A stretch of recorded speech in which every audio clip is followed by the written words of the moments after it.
that's something that should tell you something about that. My name is Carlos, and my position's on Joaquin Murrieta. Joaquin Murrieta was and is known as a bandit, thief, murderer to the people, but not to many others. He is known as a hero. There is much debate as to the origins of Joaquin Murrieta, the bandit of California, but it has never been narrowed to two reported birthplaces: Quillota, Chile, and Sonora, Mexico. Evidence seems to point towards the latter as the actual place of Joaquin's birth. Although it is unsure where Murrieta was born, what is certain is that a person by the name of Joaquin Murrieta was born around 1830, whom, according to John Rollin Ridge, came to California sometime in the early 1850s, along with his wife to mine gold. John Rollin Ridge is the author of Murrieta's first biography that gave rise to Murrieta's legendary status in 1854. Upon arrival to California, Murrieta had his land claim jumped twice. The second attempt was successful. Murrieta was forced out of his life of mining and as such turned to a life of crime. Only after American miners had beat, tied, and hung his half-brother and ravished his wife. He became a renegade reformer after not being able to find justice for his actions taken by the gringos.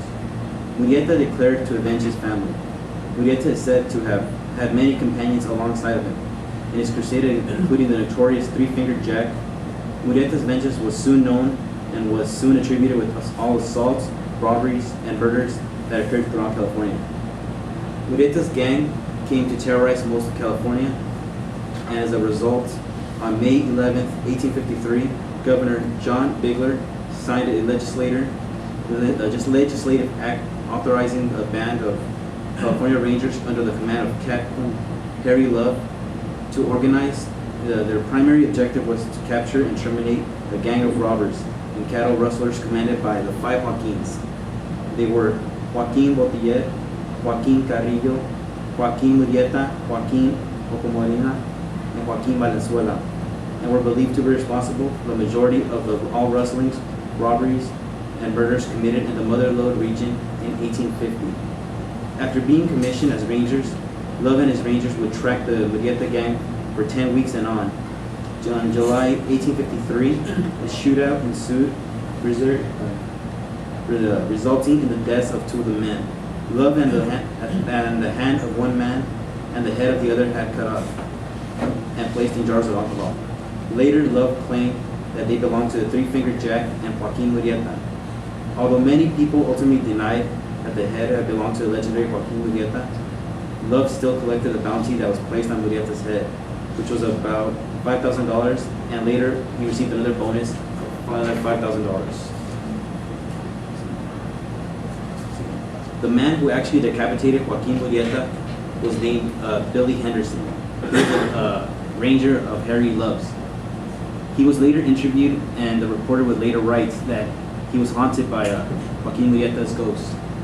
His actual words were, "Billy Henderson was haunted by Joaquin Murrieta. No question about that. He used to tell me that it was not one day, or more usually a night, that Joaquin did not come to him personally, headless, and speak, for his voice was recognizable even though his head was missing. He was always demanding his head." Billy said the first time the apparition made his demand, Billy, was riding from Los Angeles down to his ranch.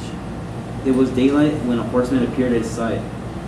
He said, "Who are you? What are you doing?" demanded Billy, hardly yet aware of the gruesome nature of the rider and the faint line. "I am Joaquin Murrieta," replied the strange horseman, in a voice so uncanny and yet so natural to that its effect was absolutely startling. "You cut off my head, and I wanted to be restored to me. No rest can come to me until I get my head back." Henderson, who was brave and a rational man, replied honestly, as man to man, "Joaquin, it is true that I was the one who cut off your head, but I am powerless to restore it. All I can say is that I always have been sorry that I cut it off." Now we flash forward to the 20th century. During the McCarthy witch hunts in the post-World War II era, Disney himself was involved in naming cartoonists in his own employ as communists. It is because of this that the story of Zorro was born. The creation of Johnston McCulley was inspired by a previous characterization of Murieta called El Coyote, created by Jose. El Coyote was a Spanish version of the Murieta figure who also fought for justice against the Anglos.